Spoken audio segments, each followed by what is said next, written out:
Park at Camden Yards. I'm Mel Proctor along with Mike Flanagan and Tom Davis, and after a rain delay of almost 2.5 hours, the Orioles and Tigers will finally be getting game one of this 4-game series underway. See the umpires coming onto the field. Both teams are back in the dugouts. The pitchers have warmed up and we're just about ready to go. And let's take a look at the Safeway starting lineups for tonight's game. First, for the visitors from Detroit, Camara Barti, who is formerly in the Orioles system, will lead off and play center field. Mark Lewis is at second base. Travis Fryman back at shortstop. Ruben Sierra in left field batting fourth. Tony Clark, the first baseman. In right field, switch hitting Melvin Nieves. Phil Nevin is at third base. Phil Hyatt is the designated hitter, and Brad Osmus will catch. And the starting pitcher tonight for Detroit is Felipe Lira. Well, Lira, 23 years of age, fastball, slider, and forkball. His .535 ERA, lowest mark of this season. He's pitched really well, but he has not won since July 7th. You see there over 10 starts, but he's pitched much better than that record. So he can be tough. He hasn't had a lot of success against the Orioles his 1-4 lifetime. And the Safeway starting lineup tonight for the Orioles. Brady Anderson will lead off and play center field. He checks in with 44 home runs, tied for second in the league. Todd Zeile, who's hit .478 since joining the Orioles, at third base. Roberto Alomar, fourth in the league in hitting, at second base. Rafael Palmeiro, who's driven in 122 runs, is at first. Bobby Bonilla, swinging a hot bat, is in right field. Cal Ripken is at shortstop. Eddie Murray still looking for number 500 is the designated hitter. B.J. Surhoff in left field, and Chris Hoyles will catch. And the Orioles starting pitcher, a former Detroit Tiger, David Wells. Well, Boomer, a fastball, curveball, and change. 3 walks you see over his last 6 2/3. Maybe a sign the 4-man rotation was wearing down one of these pitchers. Thrown 114 pitches each in his last 2 starts. But he's pitched much better at home over his career, 54 and 36 at home. But the Tiger lineup, an all right-handed lineup tonight, David, much more success, greater success against the left-handed hitters. The umpires tonight, John Hirschbeck is behind the plate. Jim Joyce at first base. Crew chief Jim McKean at second. And Ted Hendry will work at third. And tonight's giant HTS Orioles $1 Million Magic contestant is A.P. Crocker of Tacoma Park, Maryland. A.P. has automatically won a Sony 27-inch stereo television. And if an Oriole player hits for the cycle in tonight's game, A.P. wins $1 million. Turn your field of dreams into a field of green by playing giant HTS Orioles $1 Million Magic. See your local Giant for details. Well, about 2.5 hours ago, the Orioles took the field. 1 game out of the wild card spot, 4 games out of first place in the American League East. Some games of interest are already underway. The Yankees lead Toronto 3-1. That game is now in the 6th inning. Boston 8, Chicago 3. That game is in the 6th. And Seattle leads Cleveland 2-0. Or is that a final now? I don't know. Well, they just spotted Seattle a couple runs. Figured they'd need him against that Indians team. So we'll keep our eye on the scoreboard tonight as well, as David Wells is ready to go facing Camara Barti. The Tigers playing much improved baseball, still in last place. They're 50 and 90. But over the last 36 games, they've gone 18 and 18. And they have, by my count, 14 players who were not with Detroit the last time the Orioles faced this team in June. Strike one to Camara Barti, who came up through the Orioles system. Played at Bluefield, Frederick, Bowie, and Rochester. Was drafted by the Minnesota Twins in the Rule 5 draft. And then the Orioles drafted him back in the Rule 5 draft and then traded him back to the Twins in the Scott Erickson deal. And then he was dealt to the Tigers in the Rule 5 draft, so he's done some traveling. Probably should be playing in AA or AAA this year, but he's held his own, particularly against left-handed pitching. He's hitting about .400 against left-handed pitching and .282 overall. He leads the Detroit Tigers in stolen bases. He has 19. Very fast, and David Wells, who has trouble controlling the running game, wants to keep him off the bases, and does. Strike 3 call.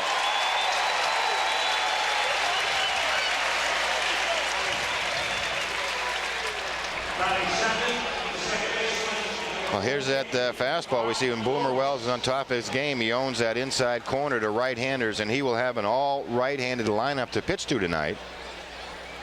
He gets the call, strike 3 from Hirschbeck, the home plate umpire.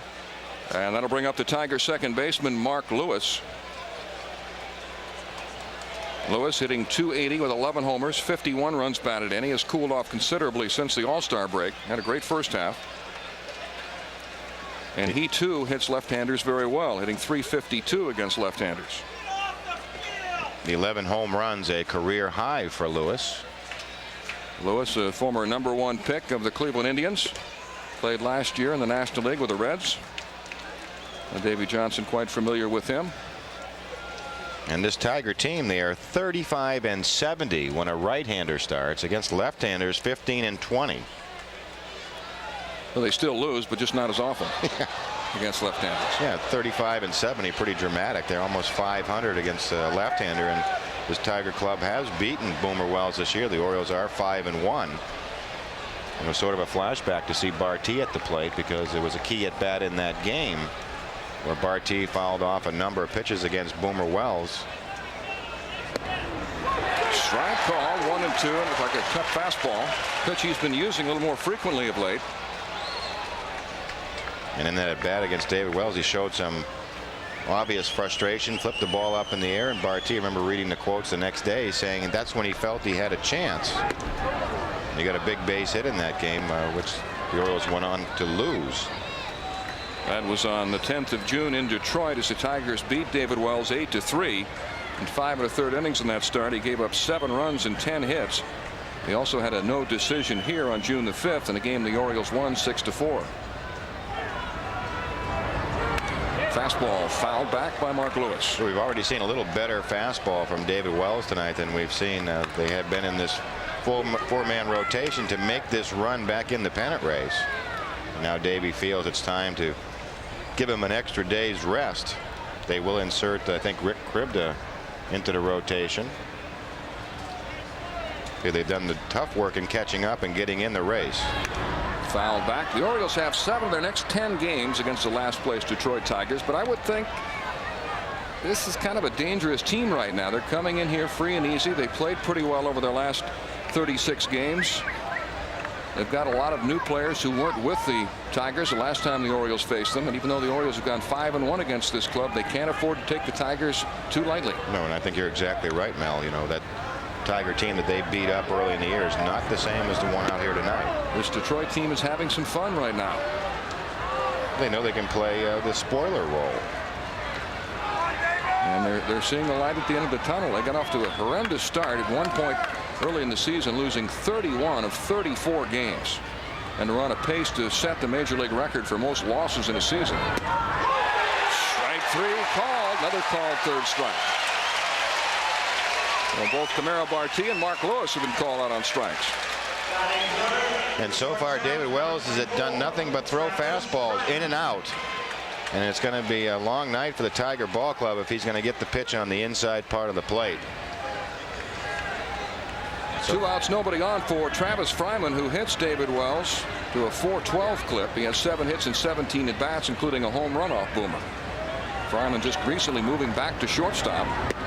He takes a curveball for a strike. First Wells is thrown. Fryman had been the regular third baseman for several years and has now moved back to short.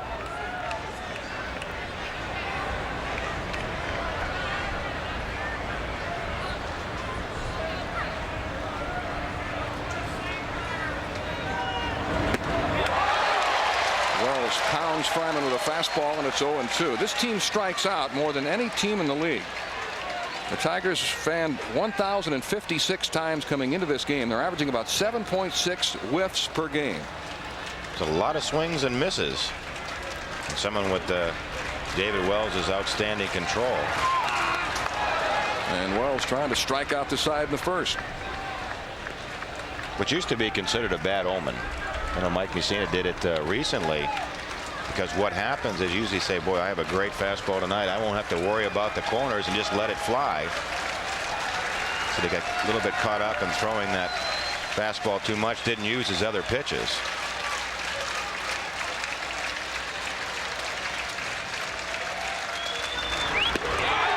Off-speed pitch is high and outside, 1-2. Pretty close. And I'll tell you what, you know, this crowd obviously not ballpark not to capacity tonight. Curveball, it stays up a little in the zone. We see it buckle Travis, but very vocal. And sometimes the loudest crowds are not the sellouts, but nights like tonight when you can actually hear the individual voices. Well, they're hostile. They've been sitting around for 2.5 hours. They are pumped. him out, and Bloomer Wells strikes out the side in the first inning, punching out Camaro Barti, Mark Lewis, and Travis Fryman.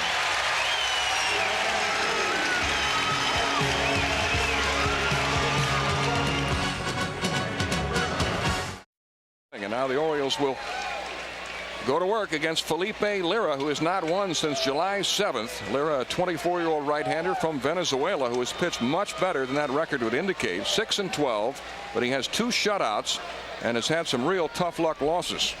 Yeah, in his 12 losses, the Tigers have scored just 26 runs, which translates to 2.2 per game. You can see there in that great picture how he holds his forkball. Brady Anderson hits a slicing drive down the left field line and foul. Brady comes into this game tied for second place in the league in home runs. Mark McGwire of the A's tops the league with 46. Brady is tied with Albert Bell, each with 44. And the amazing thing, the 2, 3, 4 hitters in the Tiger lineup, Lewis Fryman and Ruben Sierra, have 45 homers. And here our leadoff man has 44. Strike called, and it's 0-2 to Brady, who is 4 for 10 off Felipe Lira. Brady just 5 home runs away from the club record of 49 set by Frank Robinson.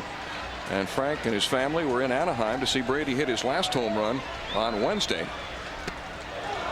That got him. Now Brady thought it hit him.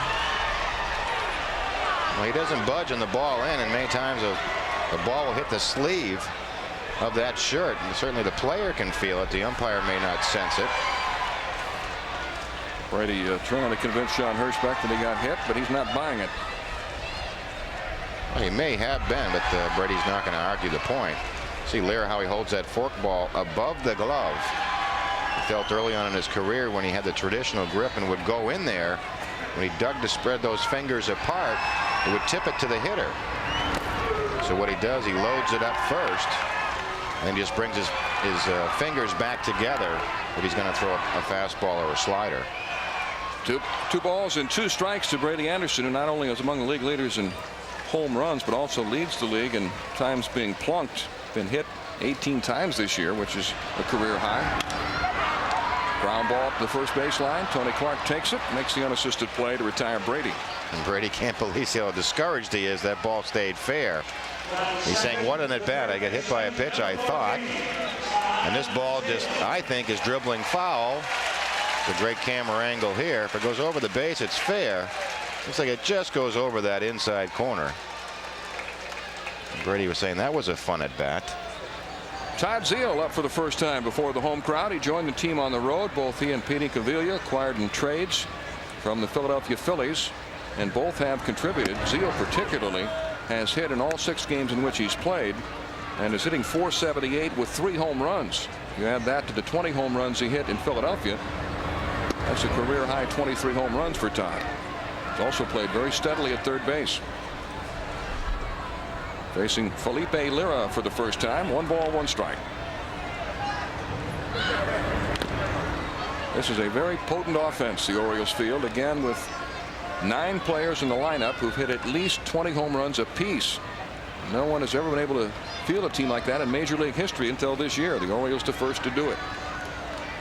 As a team, they've hit 225 home runs, tops in the major leagues. Oakland is second with 220. Seattle third with 214. You compare the Orioles to the National League leader, the Colorado Rockies, in the thin air at Coors Field. They've only hit 201. Fly ball to right. Nieves makes the catch. This is a team of bruisers. Even the small guys are big.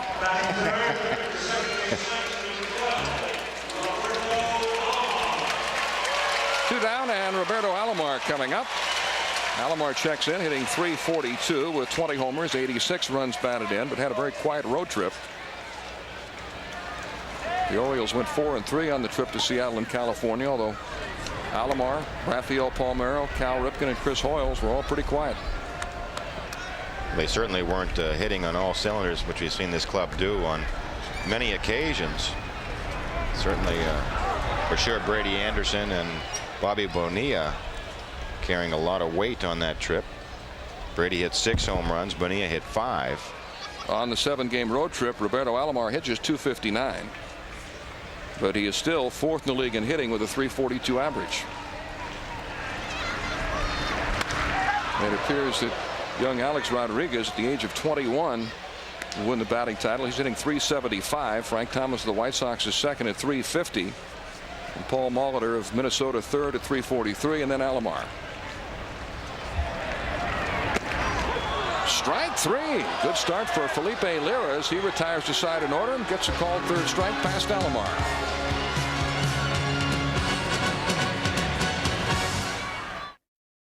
The Orioles pounded Lira here on June the 6th. In that game, he lasted just 2 1/3 innings, giving up 8 runs on 6 hits. That was a game in which Robbie Alomar extended his hitting streak to 20 straight games and raised his average to .406. B.J. Surhoff had a single, triple, and grand slam home run. And Cal Ripken also off the 7th for the Orioles. Tonight he's grounded out and singled. So it's time to get to Mr. Lira. Yeah, that's what's a little discouraging at this point, as well as Boomer's pitched.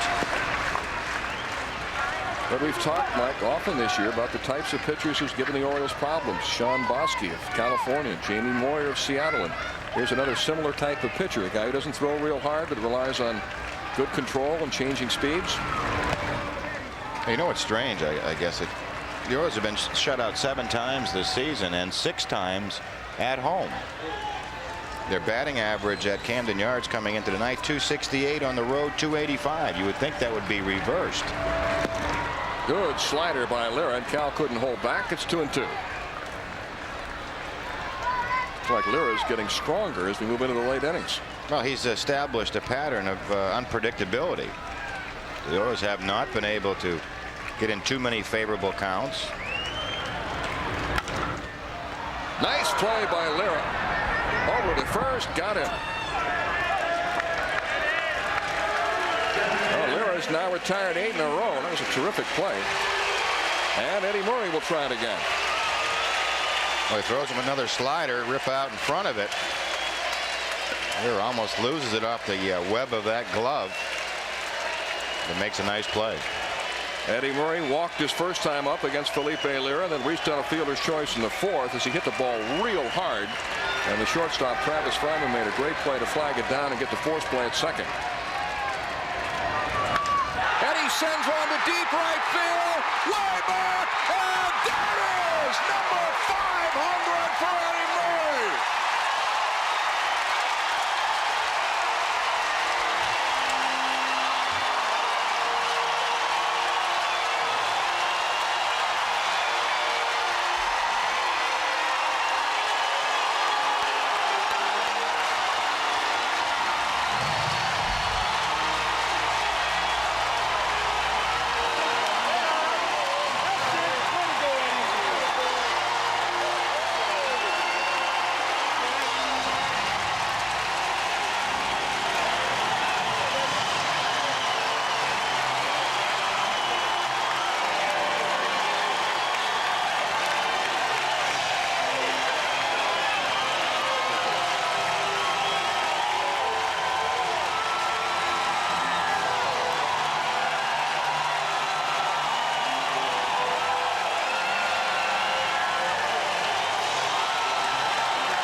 Public moment for a very private man, Eddie Murray, which is 500th career home run.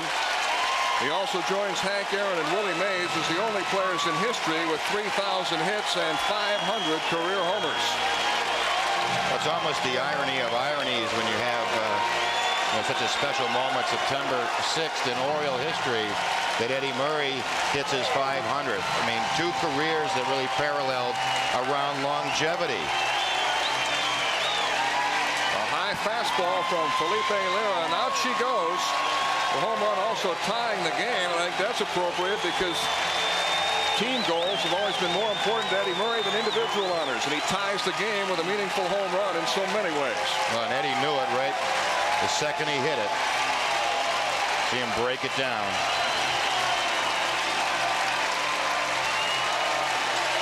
Well, we're going to be a while before play resumes. We've already had a rain delay of 2 hours and 20 minutes, but there's so much debris on the field, confetti and such that are thrown out there to help Eddie celebrate, that the grounds crews had to come out and pick it up before we can continue. Well, he knew Eddie would do it in this at bat because in about 10 minutes it would be September 7th. How about that? That is amazing. 1 year ago tonight, Cal Ripken broke Lou Gehrig's consecutive games mark. And Cal now on the congratulatory end. Eddie Murray has finally hit number 500, and we extend our most sincere congratulations to the great Eddie Murray, back with the Orioles and hitting his 500th home run where it deserves to be hit in Baltimore. I'm sure if you asked Eddie Murray a couple of seasons ago, do you think he'd hit number 500 in an Oriole uniform, I'm not sure the answer would have been yes. It's been a warm homecoming for Eddie Murray, who was traded away 8 years ago. Fans welcomed him back. His first game back, he received several standing ovations. Last year when Cal Ripken made his speech after breaking Lou Gehrig's record, one of the first men he thanked was Eddie Murray, who taught him how to be an Oriole and how to play the game and the importance of being in the lineup every day. And a great moment for a truly great player, future Hall of Famer Eddie Murray. And it must be really wonderful for Cal Ripken to be able to maybe sit down and enjoy this moment. We mentioned Eddie, now one of 3 players in Major League history who have over 3,000 hits and 500 career home runs. And Eddie's called out for the 3rd time to take a curtain call.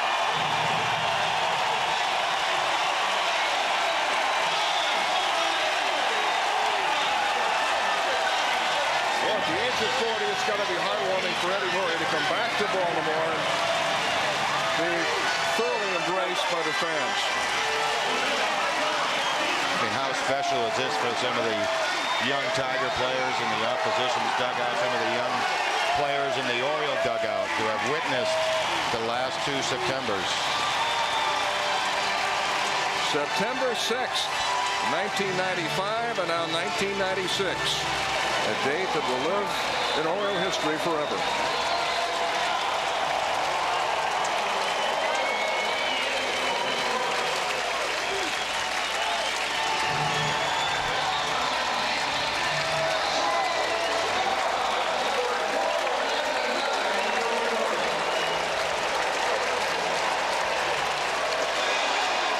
Congratulating him as he crosses the plate, and among those in there somewhere congratulating him is Oriole pitcher coach Pat Dobson, who gave up Eddie Murray's first career home run back in the 70s. I don't think they're going to let Eddie off easily out of this one. I think what they'd like is for Eddie to take a victory lap, just as Cal Ripken did. And for someone that has been so camera shy, I guess, over his career, an amazing moment. The first one off Pat Dobson, 1977. Dobson then pitching for the Indians. Eddie was 21 at the time. He hits his 500th tonight off Felipe Lira of Detroit at the age of 40. And Cal looking on, eyes glazed over. Very emotional moment for him.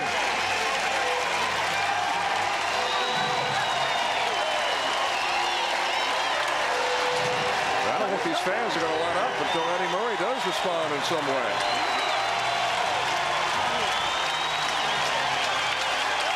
And I think he may, funny, it's looking like he might take a victory lap. It'll be a little out of character for Eddie Murray, though. Handling this moment in his own quiet way and with great dignity.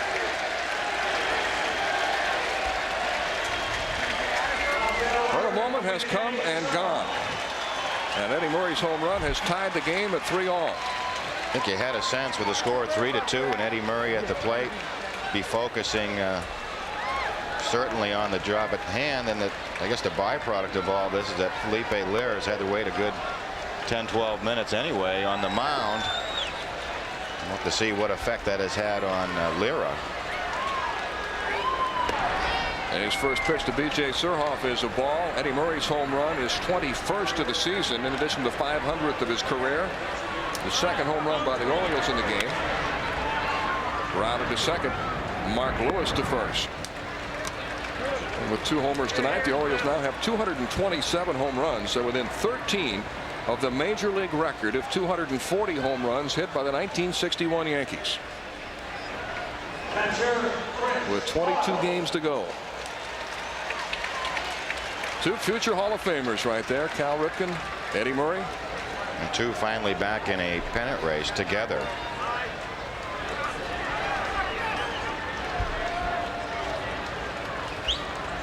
Well, I wonder if they got to retrieve the home run ball yet for Eddie. Hey, that hurts the president. Wouldn't be surprising. Or it could be Cooperstown. 0-1 to Chris Hoyles. Well, this crowd had to wait a long time. Eddie Murray's home run coming about 10 minutes before midnight on September 6th.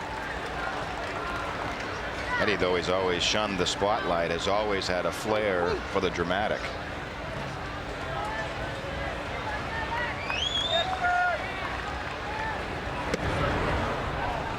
Two and 1 to Chris Hoyles. Now the Orioles will set about trying to win this game. Have a chance to pick up ground on the White Sox, who lost 10-3 to Boston. And they need a win to keep pace with the Yankees, who beat Toronto 4-3 tonight. 3-1 to Chris Hoyles, who has a home run off Felipe Lira this year. It's one of the few times in the last 3 or 4 innings that Lira has fallen behind any hitter. In fact, he had retired 8 consecutive hitters before giving up the home run to Eddie.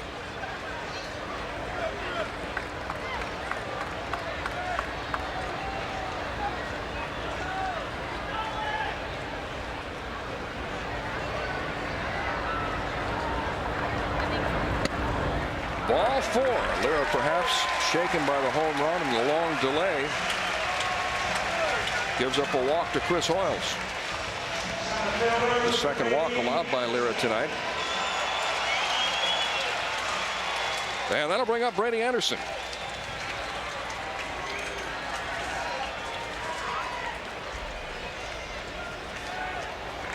Brady tonight is grounded to first, been hit by a pitch and scored, and fly to right, and Buddy Bell's going to make a pitching change. He'll bring in a left-hander to face Brady. Well, Joey Eischen will be coming in from the bullpen, and will step away. It's time now for the Bell Atlantic call to the bullpen.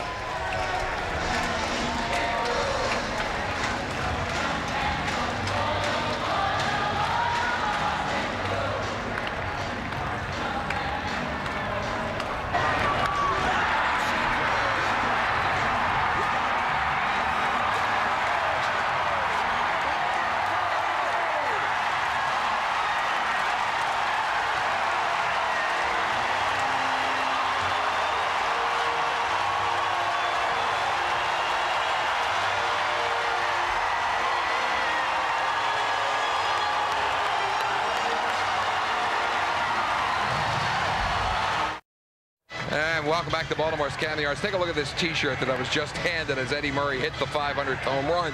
The Maryland screen printers have the legal rights to put this out. That's the front of the shirt, and I'm going to turn it around real quickly here and show you the back end. It's got a lot of Eddie's statistics for the career, and I would imagine these will be available tomorrow night around the ballpark. This is what you'd call a very detailed T-shirt with all of Eddie's accomplishments on in his big league career, of course, with the 500 home runs and 3,000 career bases. Back upstairs to Mel Proctor and Mike Flannery. All right, thank you, Tom. Joey Eischen takes over for the Tigers in to face Brady Anderson. Eischen, since being acquired from the Dodgers along with John Cummings in the Chad Curtis trade, has pitched well for Detroit. Also kind of a throwback to the 1920s with the high stockings. And he's left-handed, so you know, who knows. Well, that explains it. Sums it all up. That's on straight. Ball one. You can see he'd be tough on left-handers at low 3/4 sidearm delivery. A sharp breaking ball. He can also throw from that release point.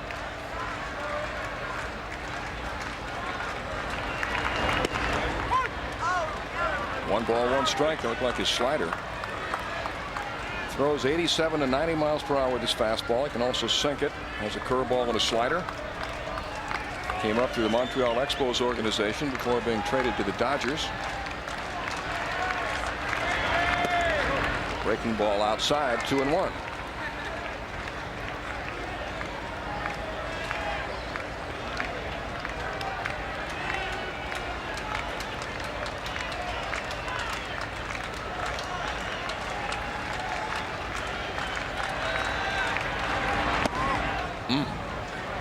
What is that breaking ball? Late breaking. Yeah, went around the plate.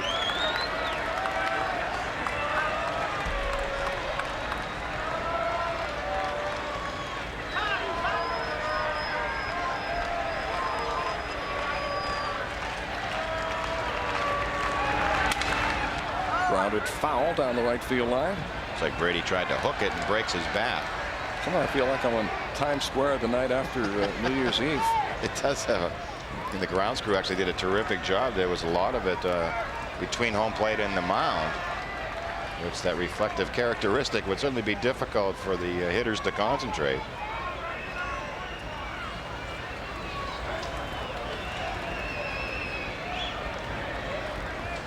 There's some of the party favors.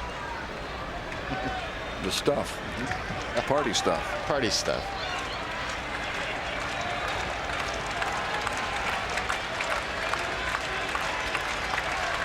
Chris Orioles will be running on this 3-2 pitch. And Brady strikes out. And Joey Eischen comes in to get the strikeout, but the Orioles have tied the game on Eddie Murray's 500th career home run.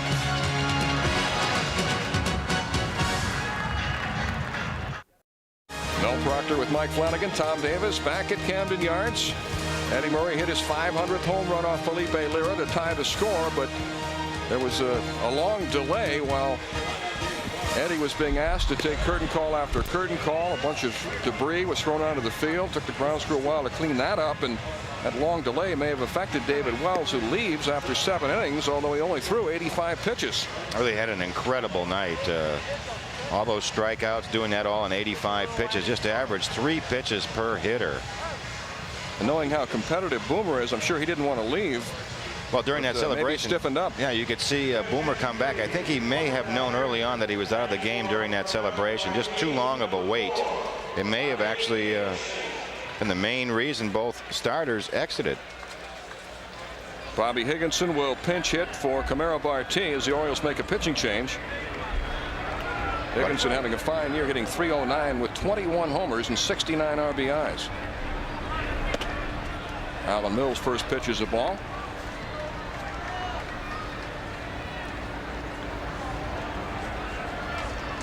Buddy Bell not wasting any time getting Higginson into the 1 spot.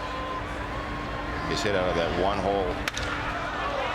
High fly ball, left field and deep. Back goes B.J. Surhoff. He leaps and it's gone. And the Tigers take the lead on a pinch hit home run by Bobby Higginson.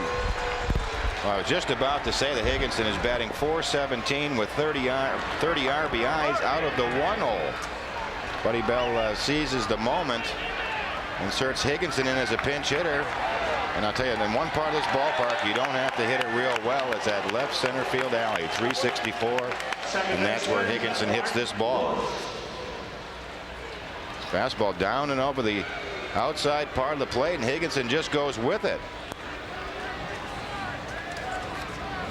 I'd say in most ballparks, this is an F7 or F8. Ball just carries extremely well to that area. Only goes a couple of rows up. Higginson's 22nd home run, the 8th home run allowed by Alan Mills. Grounded to short. Cal Ripken makes the pickup and throws over to first to retire Mark Lewis.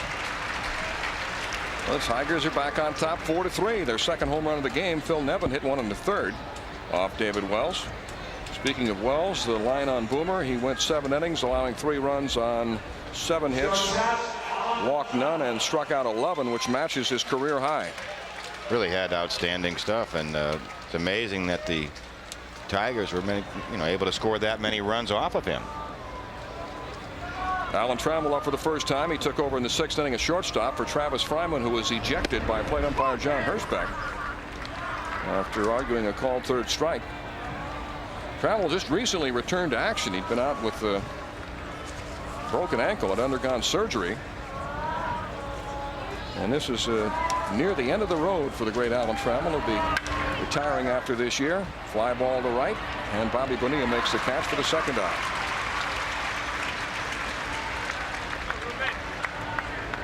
Jesse Orozco is throwing in the Oriole bullpen.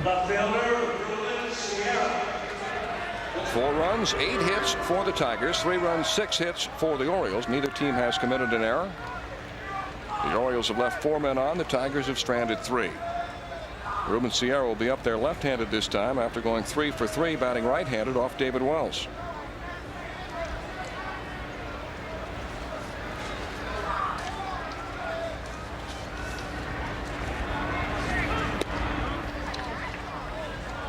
Ball 1 to Sierra, who is 3 for 9 off Allen Mills.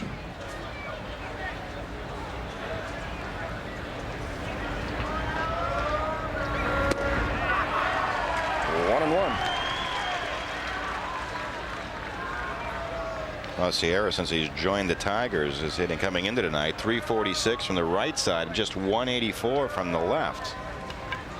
Historically, his left side has been his best, but not since he's joined the Tigers. 1-2, and Allen Mills has elicited 2 feeble-looking swings in the last 2 pitches to Sierra.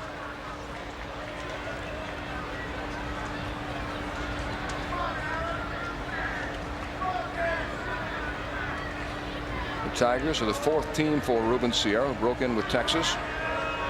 And he strikes out. But pinch hitter Bobby Higginson gives the Tigers the lead with a home run off Allen Mills, and it's 4-3 Detroit. Tigers lead 4-3 on a pinch hit home run by Bobby Higginson. And Richie Lewis, formerly with the Orioles, comes in to work in the bottom half of the 8th, picking up for Joey Eishen, who came in and struck out Brady Anderson, the only man he faced.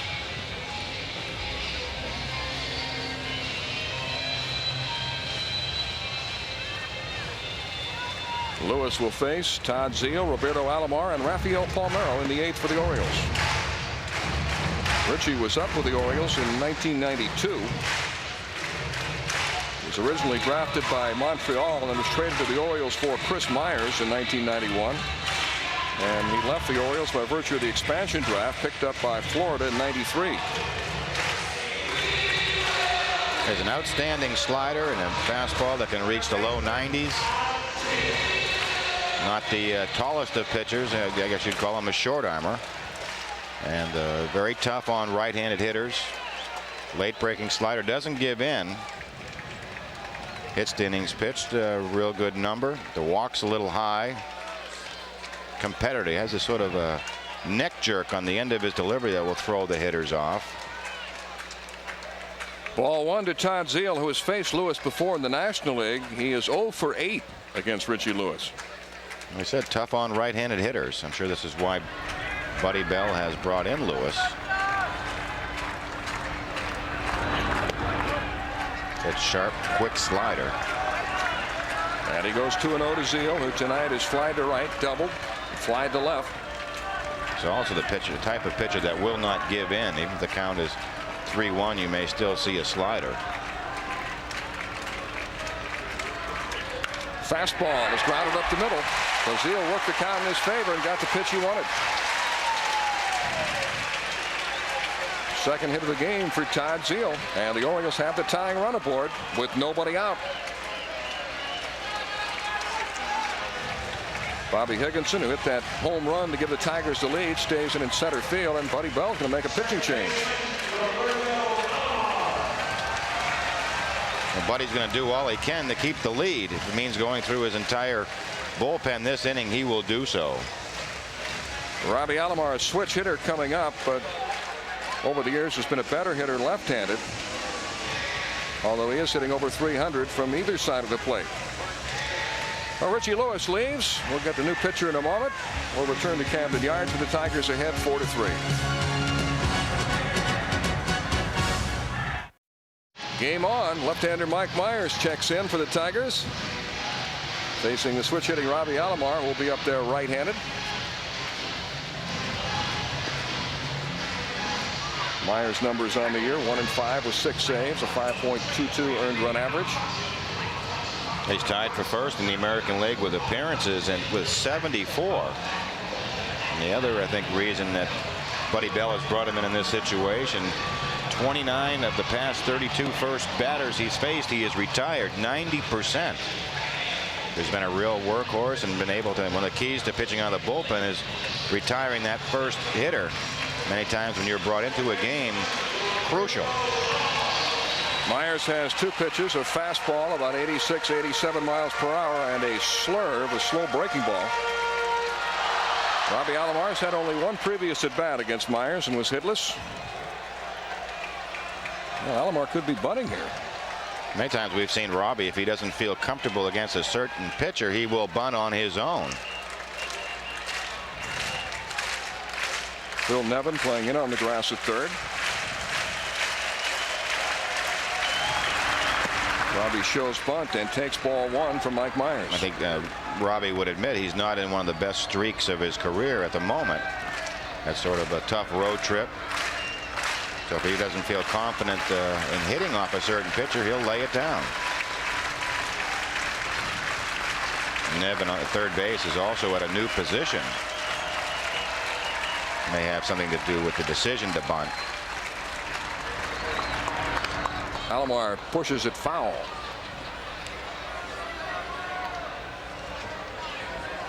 Robbie is the best bunter on the team. Spends a lot of time pregame hitting, working on his bunting.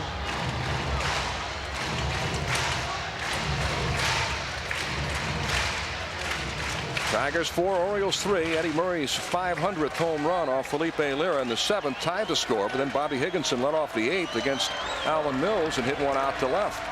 And the Tigers are back on top.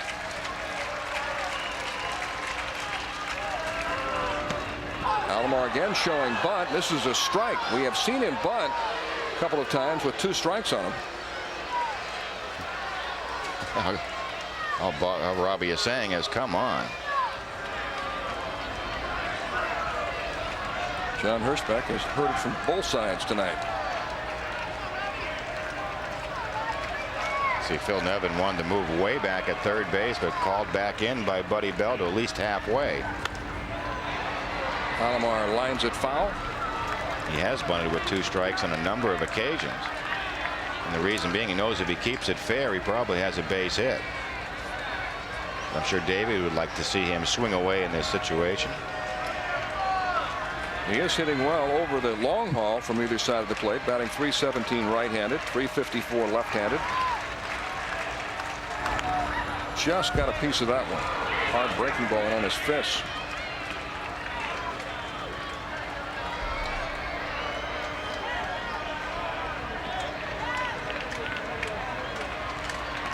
The Orioles need a win. If they can win, they'll gain ground on the White Sox. The wild card chase would be tied with Chicago. They won't pick up any ground on the Yankees, who beat Toronto 4-3. Alomar strikes out. So after failing to get the bunt down, he fans and has a few parting words for John Hirschbeck. He was upset about the pitch that gave him his 2nd strike. Well, you haven't seen many complaints from the pitchers in this ball game, but you certainly have seen some from the hitters.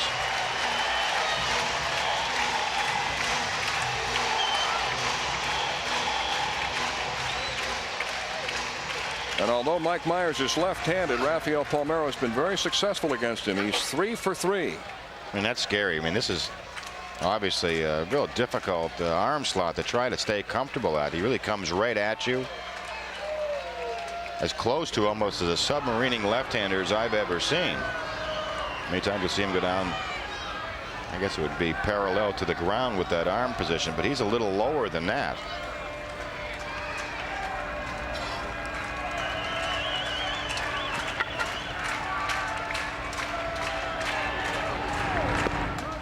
With a slow breaking ball, and it's 1-1 to Raffy. It's hard to stay back and hit that pitch because you see all that body and arms flailing coming at you. You would think it's going to be a harder speed than what it is in reality and get you out on your front foot, and in the break of the ball, very difficult to hit. That looked like one of the pitches you used to throw to left-handers. Bought me a couple of years.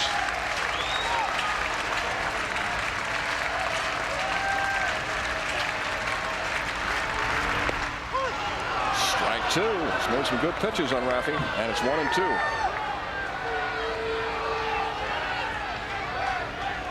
Well, he's hit the outside corner so far, and now the inside corner with that breaking ball.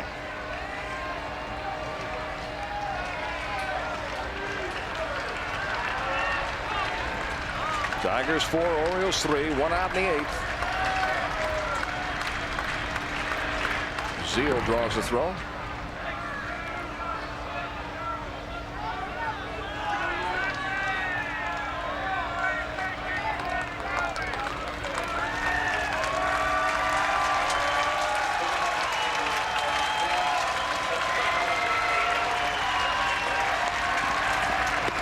Fastball high and inside. It's 2-2 to Palmeiro. The attendance tonight 46,708. That's the number of tickets sold, but many of them were not here tonight due to the hurricane. Hurricane Fran passing through this afternoon. Conditions certainly less than ideal, and I'm sure some fans left after the 2.5-hour rain delay.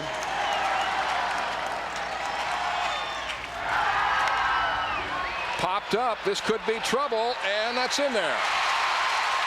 Ball gets away from the center fielder, Higginson, and that allows Zeal to go to third. Some heads-up base running by Todd.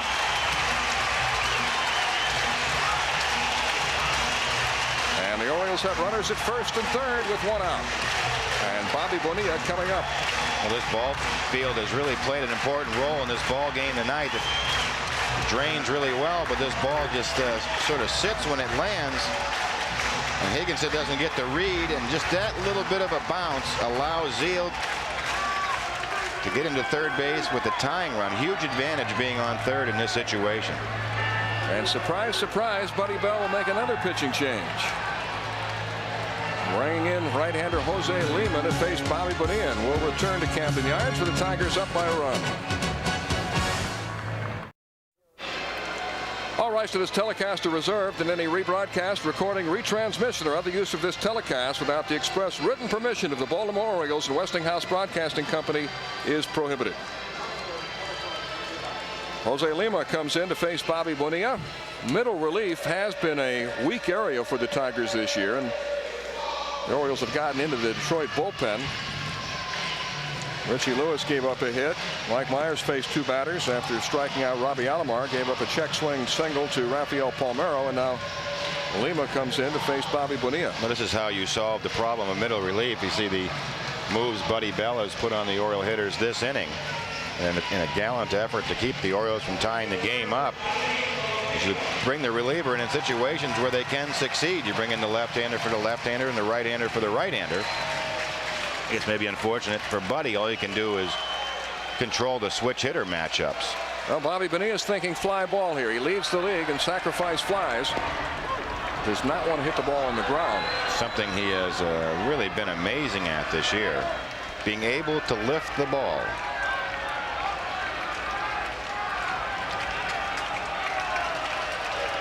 He has 14 sacrifice flies, and he hits this one in the air to right. Nieves makes the catch. Here comes Todd Zeal heading for the plate, and he will score to tie it up. Well, Bobby Bonilla gets the tying run home with his 15th sacrifice fly of the year, which is a club record, by the way. RBI number 101 for Bobby. And what you see is that little funny bounce in center field that allows Zeal to get to third base.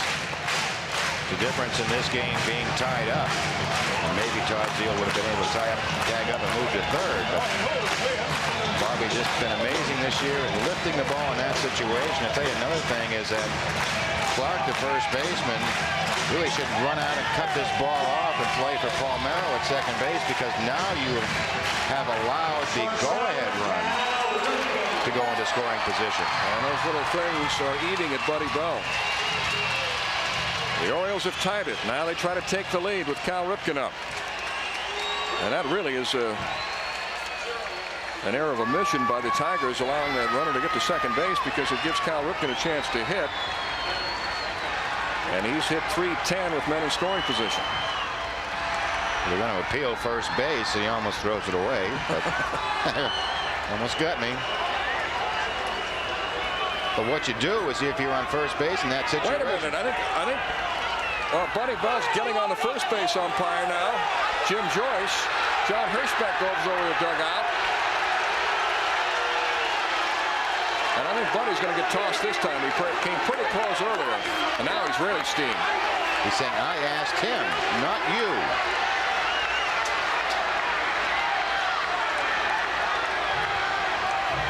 And now 3 of the 4 umpires are coming in here. Crew chief Jim McKean also coming in from second base.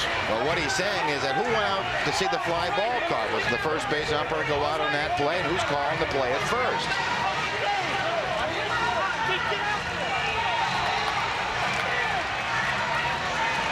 These umpires have shown some restraint tonight with Buddy.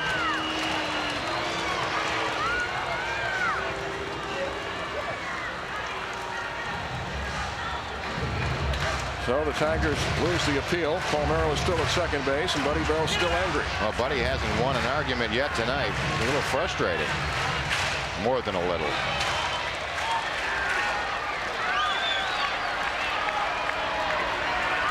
Score tied 4-4 with 2 outs as Cal Ripken tries to give the Orioles the lead. And Jose Lima misses with a curveball. 1-0. Well, Davey Johnson gets Randy Myers up in the bullpen. If Cal were to single and the Orioles take the lead, he would bring Myers in for the 9th.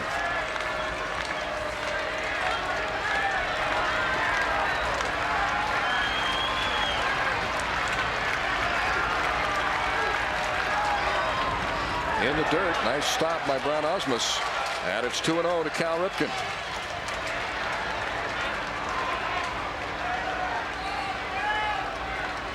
Well, it's a forkball from Lima. He gets on top of it a little too much. Nice play by the catcher. Keep Palmeiro at second base.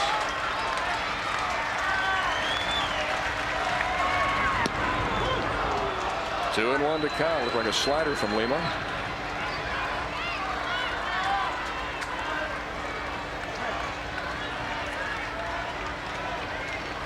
Rafael Palmeiro at second represents the go-ahead run.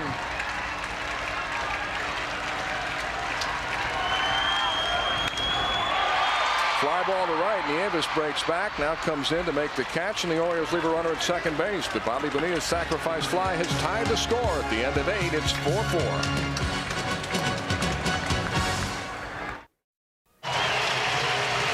Eddie Murray will lead off the bottom of the 9th inning against Jose Lima with a score tied 4-4. Eddie's 500th home run off Felipe Lira in the 7th tied the score 3-all, and Bobby Higginson's pinch hit home run gave the Tigers the lead, and the Orioles rallied for a run in the 8th to tie it. Well, my prediction is, and if you remember back early in the season where Rafael Palmeiro was stuck on 199 for a while, once he hit 200, 201 came real quickly in the same game. My prediction is Eddie will get to 505 quickly. Second baseman Mark Lewis catches the ball on the fly and retires Eddie Murray for the first out.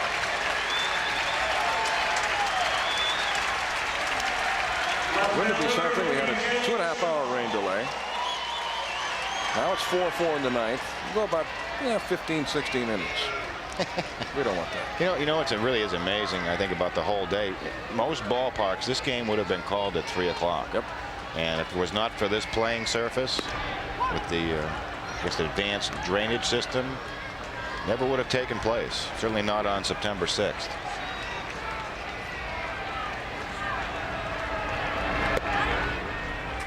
Lima's pitch is low, and it's 1-1 to B.J. Surhoff, who's 1 for 3 tonight.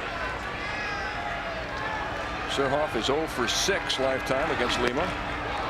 Throws a fastball by him upstairs, and it's 1-2. Felipe Lira started. He went 6 2/3 innings, and Joey Eischen, Richie Lewis, Mike Myers, and Lima came on in the 8th. Popped up foul off third base.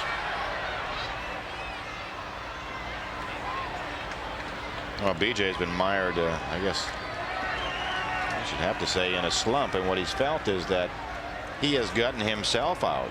Many times when you make an out, it's directly attributable to the pitcher making a good pitch. But BJ said, I've hit in some good counts and I've expanded the strike zone and chased some pitches I shouldn't have. He strikes out. Pretty good fastball by Lima. And that's why he's a little upset with that one there, because he realizes that's probably up and out of the strike zone.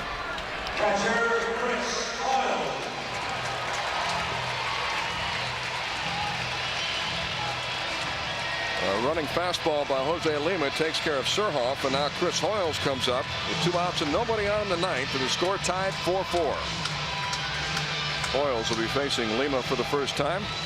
Chris has done pretty well in these 9th inning situations. Yes, he has. Hit a few bombs in the 9th.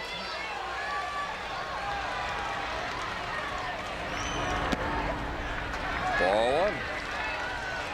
I guess that's the amazing thing about this Oriole lineup. You know, here you are down to the 9th place hitter, and certainly capable of popping one at any time. Big swing, and he fouls it off. Well, the Orioles have hit 4 sudden death game-winning home runs at Camden Yards this year, and Chris Hoyles has hit 2 of them. Just 830 plus homers from those 2.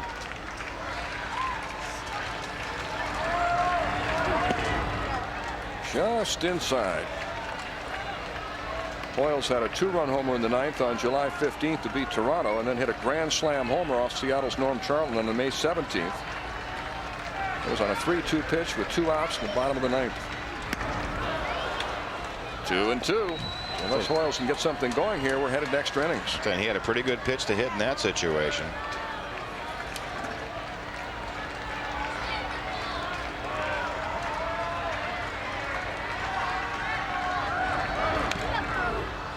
Fouled away.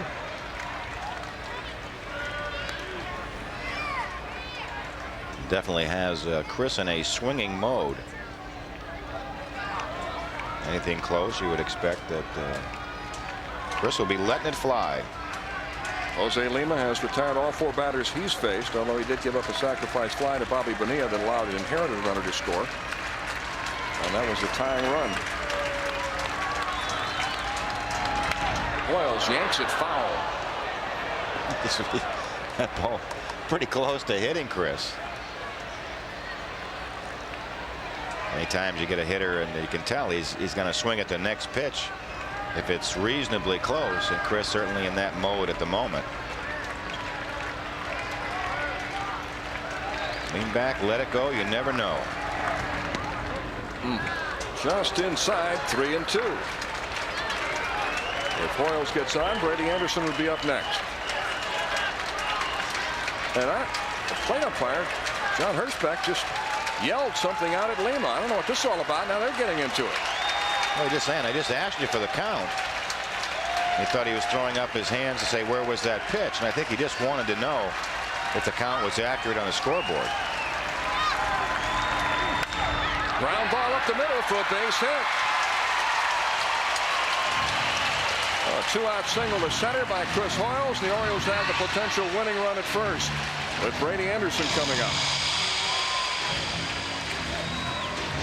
That's the Orioles' 9th hit tonight. First off Jose Lima. We'll get a pinch runner for Hoyles. Manny Alexander will run. A long night for Buddy Bell.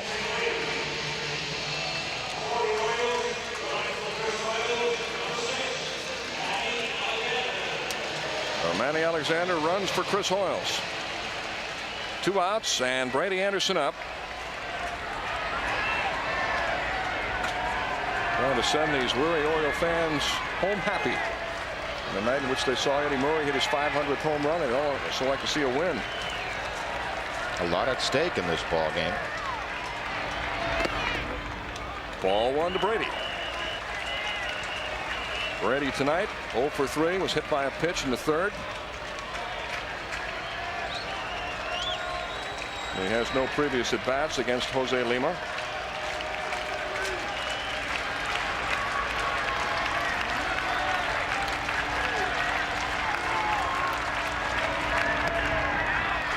Slider low, 2-0. So Brady's worked it into a hitter's count. And Brad Ausmus goes off to talk with Lima. Yeah, This could be over with one swing. What do you want to do now? It's the hitter has 44 home runs on the season. Just wanted to make sure we're on the same page. 43 of his 44 home runs have either been solo or with one man on base.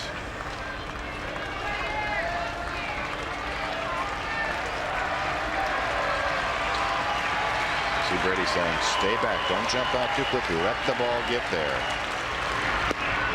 Ball 3, 3-0 to Brady. Well, we've seen Brady swing 3-0 on a number of occasions. He would have to be one of the better Oriole hitters in this situation. Looked like the wind has died down for the time being. It's been knocking balls down in right field tonight, but maybe it'll hold off just in time. Threw him a slider and missed. Ball 4 to Brady. Well, as Davey Johnson said on the road trip, if you want to pitch around Brady Anderson to get to the Philadelphia Phillies former cleanup man, Todd Zeile, be my guest. And now Zeile will come up. And John Matlack goes out to the mound. Well, now by that walk, a base hit could drive in the deciding run in this game. John Cummings, a left-hander, starts to throw in the Tiger bullpen. So Lima retired 4 in a row, then gave up a 2-out single to Chris Hoyles, a walk to Brady Anderson, and now has Todd Zeile coming up. Well, it's a very difficult situation for this young man, because as a pitching coach you say, well, make a good pitch, but don't make too good of a pitch. Throw strikes, but we want quality strikes, something on the corner, down in the strike zone. Todd Zeile has been on fire since joining the Orioles, hitting .481. He sits safely in all 7 games in which he's played. Tonight has a single and a double and 4 at-bats. He's also hit 3 home runs. And he'll be facing Lima for the first time. Manny Alexander at second base, Brady Anderson at first. Both run well, and they'll be going on anything hit with 2 outs. Strike 1 to Zeile.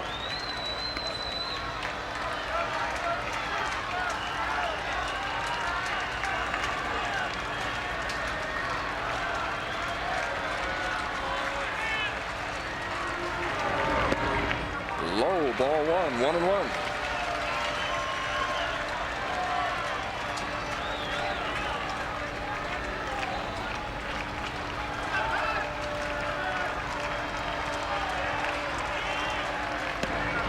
Zeile takes inside, 2-1. Orioles 4, Tigers 4, 2 outs, bottom of the 9th. Well, and Zeile will be anticipating a strike being thrown in this count. 3-1. If Zeile gets on, Robbie Alomar would be up with the bases loaded. Tough spot here for Jose Lima. Well, now you either pick out a spot up and out over the plate or walk to first base if it's not there. Zeile swings and hits a ground ball to the shortstop, Alvin Trammell, the second for the force, and the Orioles fail to score, and we're headed to extra innings with the score tied 4-4 from Camden Yards.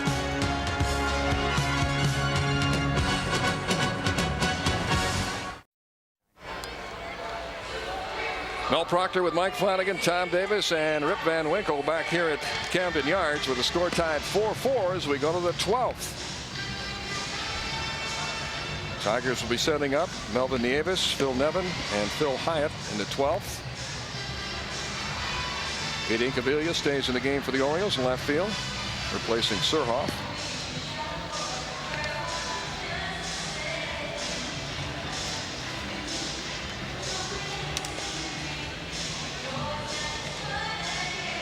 Jesse Orosco getting ready to work the 12th inning and retire the side in order in the 11th, his first inning of work. That's Oriole father time.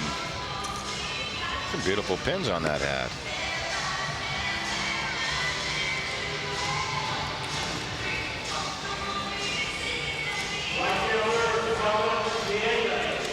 Melvin Nieves leading off for the Tigers. He's 1 for 4 tonight.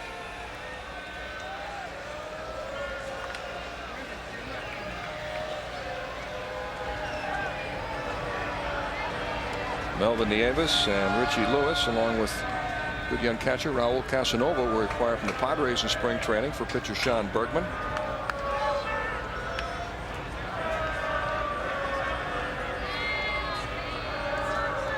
Nieves has tremendous power. The Tigers would like to see him cut down on his strikeouts and make contact a little more often. It bounces it foul into the crowd back of the Detroit dugout. Nieves said he talked to Alan Trammell about how the great players in the league come off the disabled list and never miss a stride when they come back. Trammell told him it was just a matter of being confident.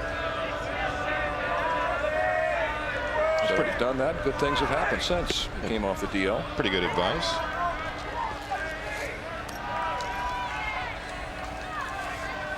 That's one of the reasons the Tigers kept Alan Trammell this year, is because of his influence on younger players. It's important to have somebody around like that to show the young guys how the game should be played. That's right. Pass the torch.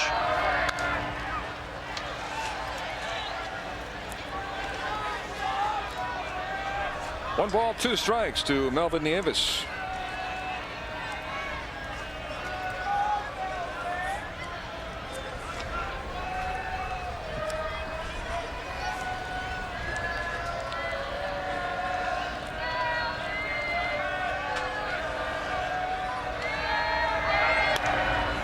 Foul. Scalds one into these seats. Since I can't wear a hat, I'm getting into my putting my rally mask together. Well, I thought you were taping your eyelids open. They come back. The guy was clean shaven when he arrived at the ballpark today.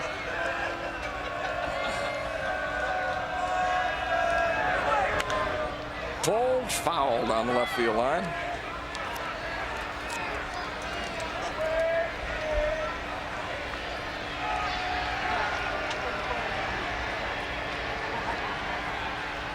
Melvin Nieves, 24 years of age, from San Juan, Puerto Rico. Played in the National League with Atlanta and San Diego.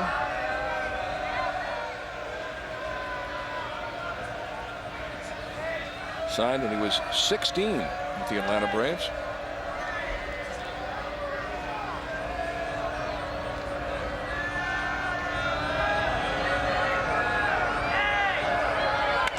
He reaches for one and bangs it to the second baseman Alomar, who throws him out.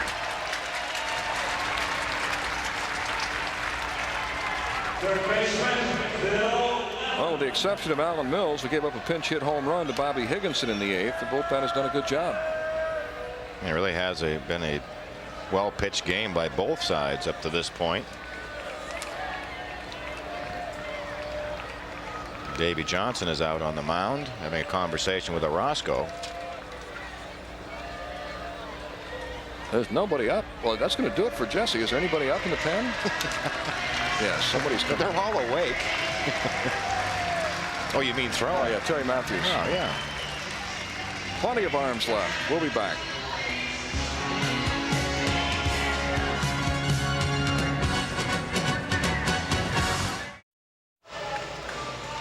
Welcome back to Camden Yards. We are in the 12th inning with 1 out. The score tied 4-4 as Terry Matthews takes over for Jesse Orosco. Orosco worked an inning in the 3rd, retiring all 4 batters he faced with 1 strikeout.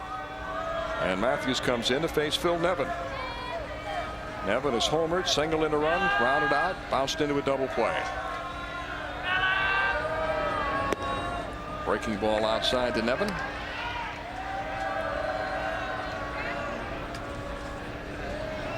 Terry Matthews, who was acquired on August the 22nd from the Florida Marlins for a player to be named later. They sent a Dolphin down there to No, actually, it was Greg Zahn. I always wondered how do they find a player with no name to trade. A lot of those traded lately. There have been, yeah, you're right. But the arms race continues. Davey weaning his way through the bullpen, getting the matchups that he likes. Matthews, the sixth pitcher used by the Orioles. Nevin turns on one and pulls it foul. 1-2 to Phil Nevin. Talked about the move he tried to make earlier this year. Been a third baseman, tried to play the outfield, but they didn't feel that there'd be much room for him on this club with Travis Fryman at third, and they're pretty well fixed in the outfield. So almost in passing, Nevin said, I'll do whatever it takes to make the team. I'll even catch. Tigers took him up on it, sent him down to Double-A where he caught. Now he's back at third base. But there haven't been too many players, I can't think of anyone who's made that move from an infield position to behind the plate. There have been guys who've gone the other way. Todd Zeile started as a catcher and moved to third base. Joe Torre did the same thing. Craig Biggio.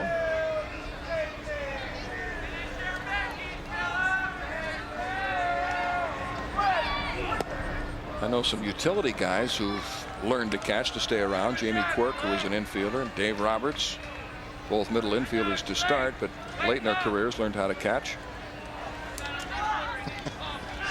I sort of vapor locked. I was trying to find a couple of names. And Matthews walks Nevin with one out in the 12th. That's what, the second walk allowed by the Orioles tonight. None through 9 innings. Now we're going to get a pinch hitter. Curtis Pride will hit for Phil Hyatt. Pride, the local product from Silver Spring, Maryland. After playing in the Mets and Expos organizations, may have found a home here in Detroit. He's done a good job. How good? Well, he's hit .291 with 7 homers. How come he didn't start? Because there's a left-hander on the mound. That's right. That was tonight. I hope the Orioles have drawn some inspiration from Pete Sampras' tennis match yesterday in the U.S. Open. 4 hours and 9 minutes of one-on-one. Near collapse. Finally won. So Pride will pinch hit for Phil Hyatt. Curtis has been the most active pinch hitter this year for the Tigers. Up 19 times with 3 hits. Has 1 pinch hit home run. As most fans know, a tremendous story. He is almost totally deaf.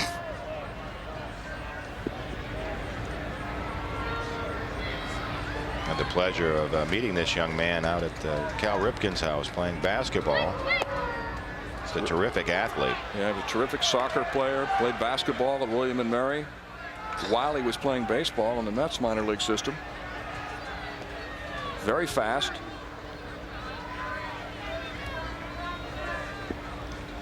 Score tied 4-4 in the 12th as Pride hits. Whoop. Looked like Nevin might have been running. I don't believe the running game has been a factor, but it may determine the outcome. But he's too tired to run. Yeah, I think so.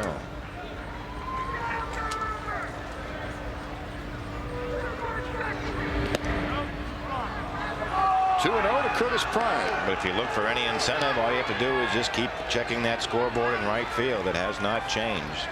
Pat Dobson will go out and talk with Matthews. That is correct. Didn't mean to interrupt you. That's not my fault.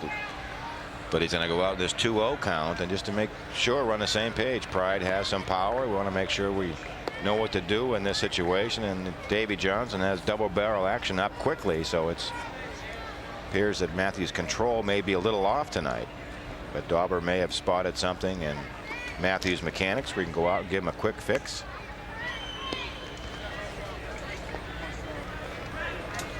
And in the Oriole bullpen, left-hander Mike Milchin, right-hander Archie Corbin are throwing.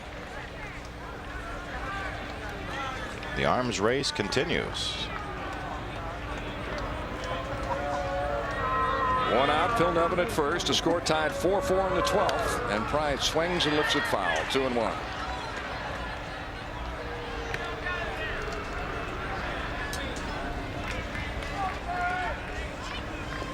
I mean, you really think about Curtis Pride's situation. It's amazing. You can't hear the crack of the bat. You can't hear the when the ball hits the bat, which is one of the keys an outfielder uses to pick up how well the ball's been hit.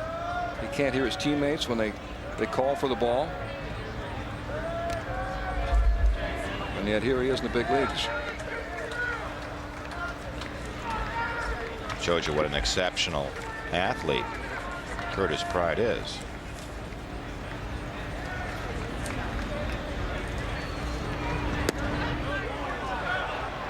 That just missed, and it's 3-1.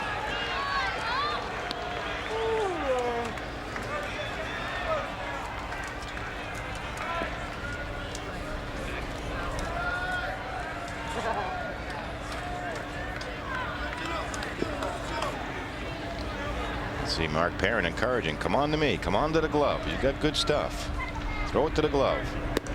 And he walked it. Well, back-to-back walks to Phil Nevin and Curtis Pride have helped the Tigers' cause, and now Brad Osmus, the catcher, will be coming out.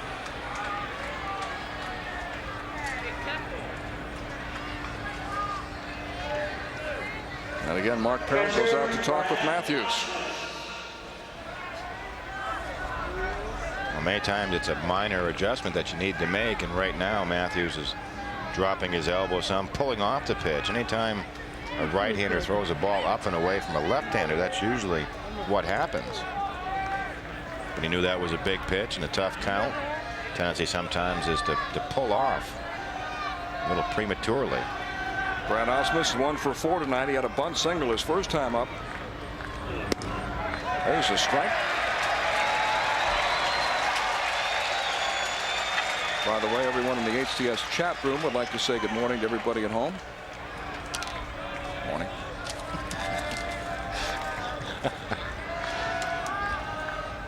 You got to push. You got to push.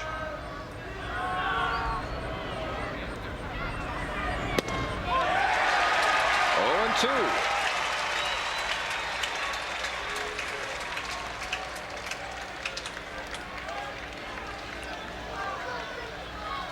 The Orioles have used David Wells, Alan Mills, Randy Myers, Armando Benitez, Jesse Orozco, and now Terry Matthews.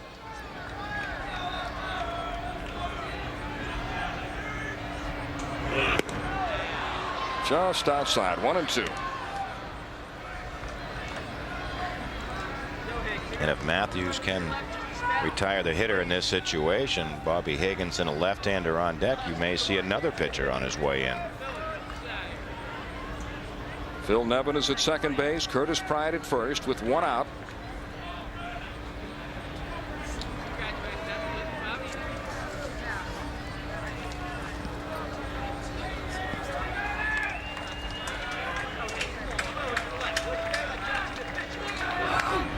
Line foul.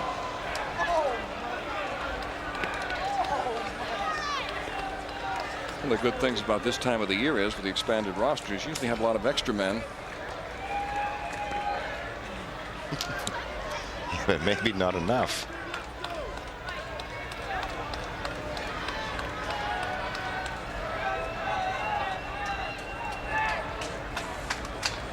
One ball, 2 strikes to Brad Osmus. Strike 3.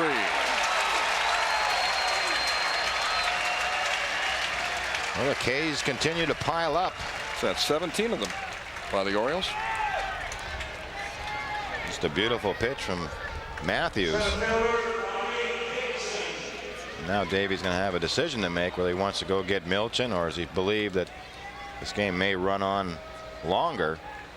Maybe you want to get at least an inning or 2 out of Matthews.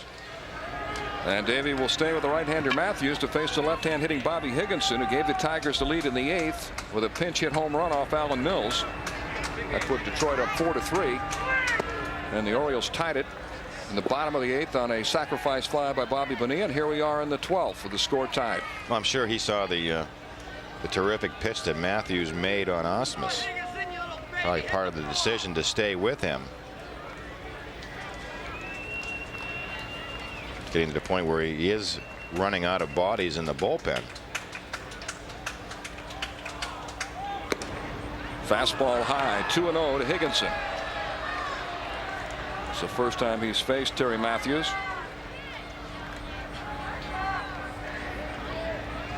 Got sleep in his eyes.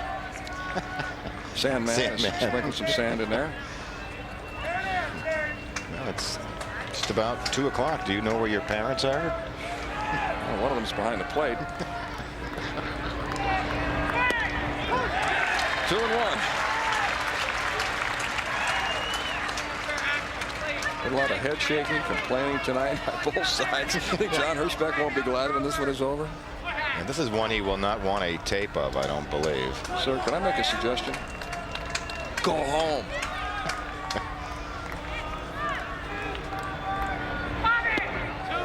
Low ball 3-1.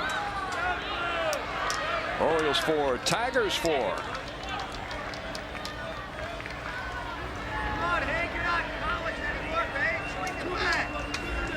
Mickey Lolich begins to heat up in the Tiger bullpen.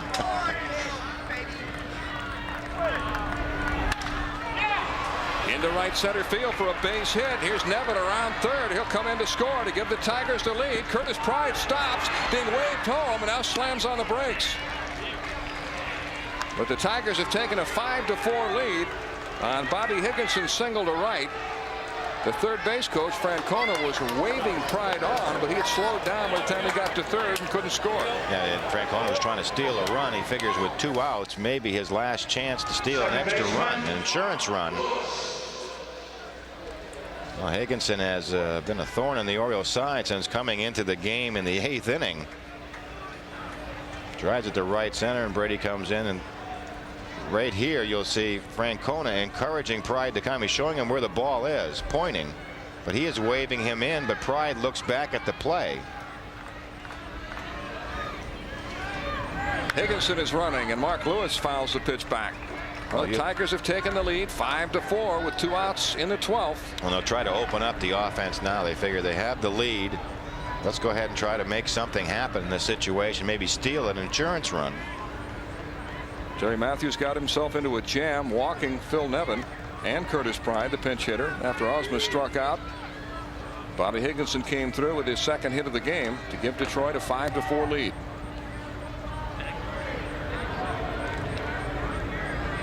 Higginson runs again. Mark Parent throws to second base. Curtis Pride trying to score, now trapped in a rundown.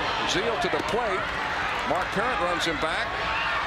Zeal to Matthews. Matthews tries to catch him and tags him in the back. Well, the Tigers tried to pull off a double steal, but it didn't work. But they do pick up a run and take a 5-4 lead as we head to the bottom half of the 12th.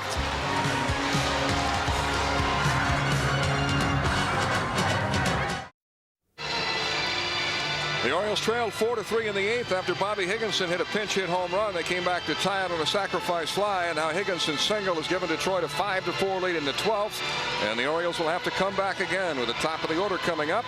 Brady Anderson, Todd Zeal, and Roberto Alomar to face John Cummings.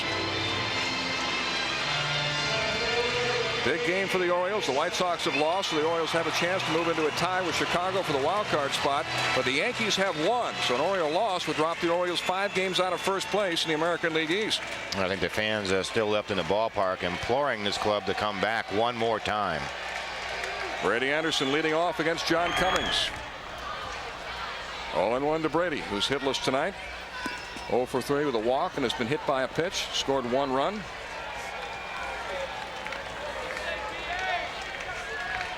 Brady has 1 hit in 4 previous at-bats against John Cummings.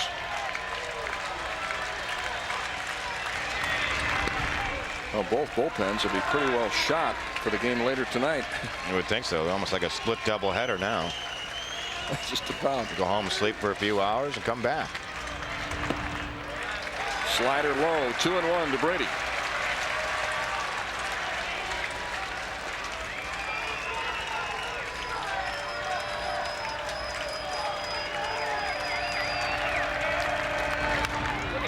Pretty good rip, and he fouls it back. 2-2.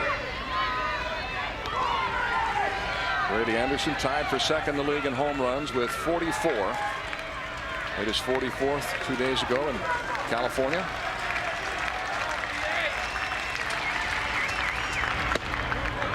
Three and 2. Cummings tried to sneak a fastball in on it. Well, now it's a big dilemma for Cummings. What do you do in this situation? If you try to throw a breaking ball, maybe you walk him. Who knows? That's the tying run. If you throw it down the middle, he'll be helicoptering. Fly ball into left center field. And Ruben Sierra makes the catch. 1 out in the 12th. But you almost have to wonder the effect on the players in both this game. Players on both sides. I saw the Orioles earlier during a pitching change. Robbie Alomar and Rafael Palmeiro were both down on one knee, and they were obviously exhausted. Here's Todd Zeile up for the 6th time in the game. He has 2 hits. Doubled in the 3rd, singled and scored in the 8th. He came home on that sacrifice fly by Bobby Bonilla, which tied the game at 4-all. And now the Tigers lead 5-4.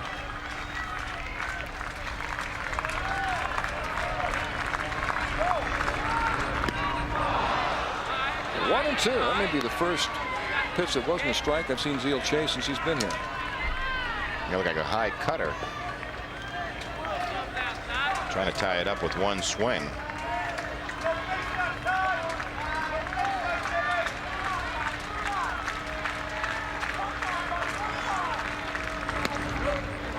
I don't know what it is about being 9 games above 500, but every time the Orioles seem to get 9 over, they have trouble winning the game that puts them 10 over. It's only been a war tonight.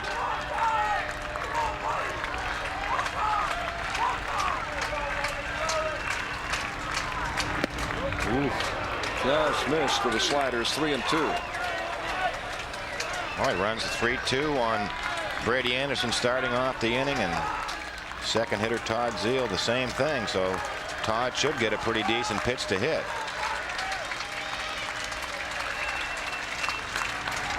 Fastball is ground to the 3rd baseman Phil Nevin. 2 outs in the 12th. Now it's up to Robbie Alomar to try to get something going.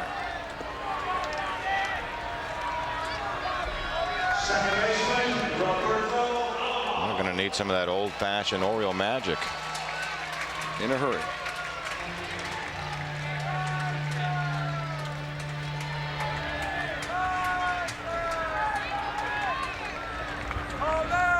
Alomar takes a fastball high. Robbie tonight has struck out 3 times, grounded out, and driven in a run with a sacrifice fly.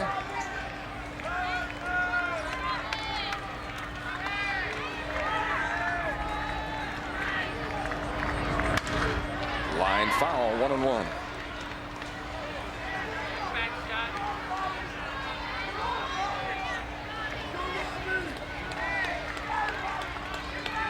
John Cummings has pitched well in 2 2/3 innings, allowed just 1 hit.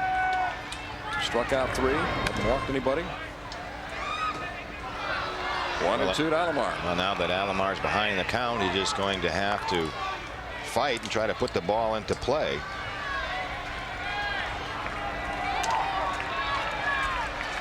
Hope Cummings makes a mistake.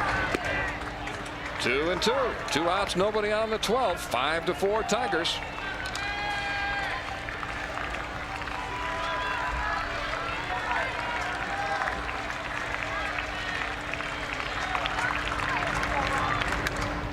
Foul back. Good rip. Right on that one.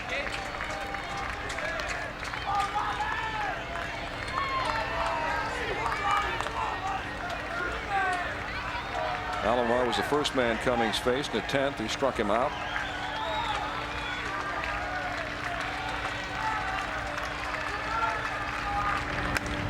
And Robbie hangs tough and fouls off another one.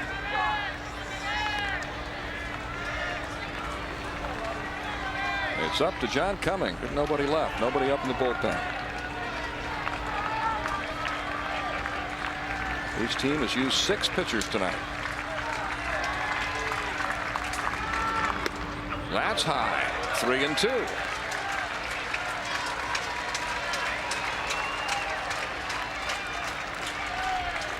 Alomar trying to get on any way he can.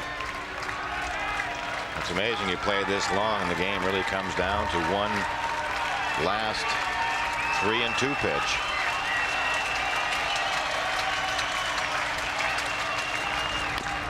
Foul ball. quite an at-bat for Alomar. He's fouled off some pretty good pitches.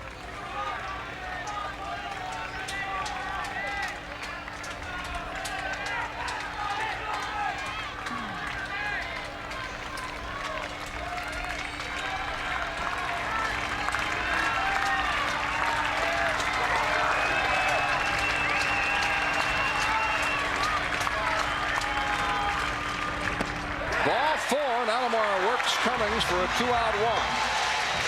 And that'll get Rafael Palmeiro to the plate. Well, now a mistake wins the ball game. All he wanted was one more chance, and certainly Palmeiro has been the kind of hitter this year that can rise to the occasion. Rafi flied to center his first time up against John Cummings. That's the first walk that Cummings has given up. Now the Tigers get somebody up in the bullpen.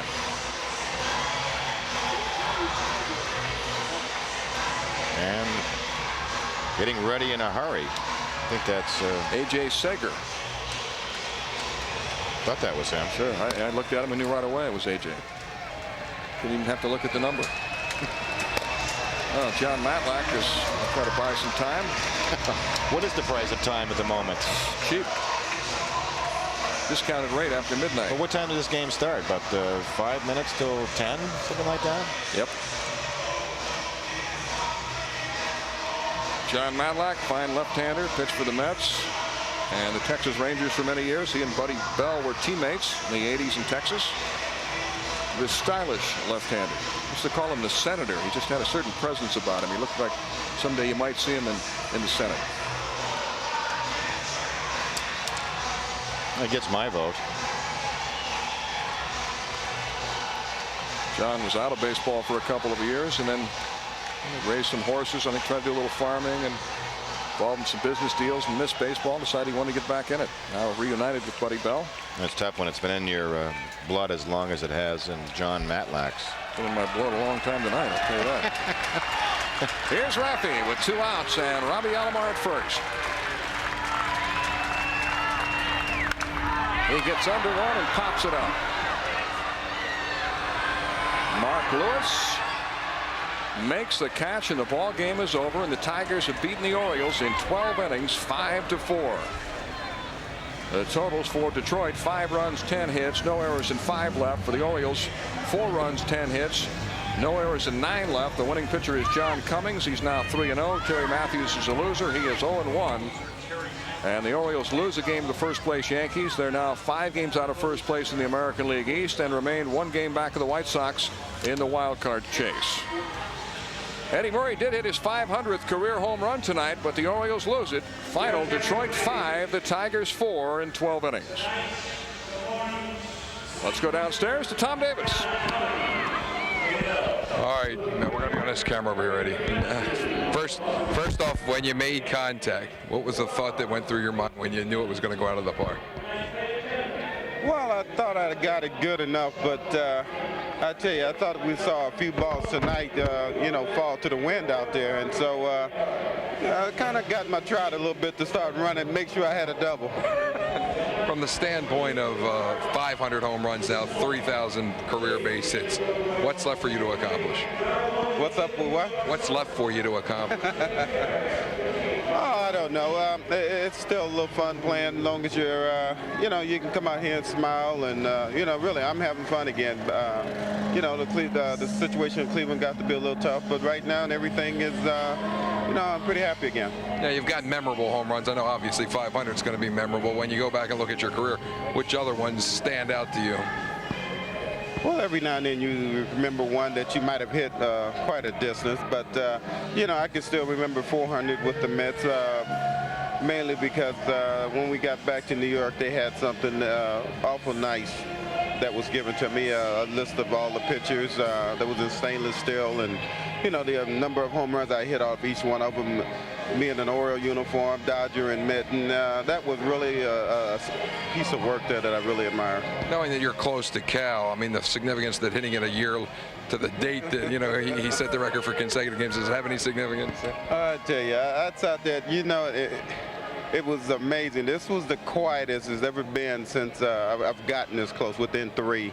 Not hearing people talking to you about hitting, number 500. Who's acting like it was a piece of cake, and hitting a home run is just not that easy. And then it got to the point where you were thinking about it, and this is just one of those things you can't do when you're trying. Is it a load off your mind right now? Well, yeah, hopefully I'm, so a lot of things have died down, but you get back to really trying to hit the ball like you're capable of doing, because I did kind of notice, Elrod pointed it out to me, that I had stopped using the left side of the field, which is important for me when I'm hitting. From the standpoint of the fan reaction, I know you came out and you let the fans know you were quite happy. I mean, did you think about running around the park like Cal did last year? Oh no, I was just glad those orange postcards didn't show up again in the stand.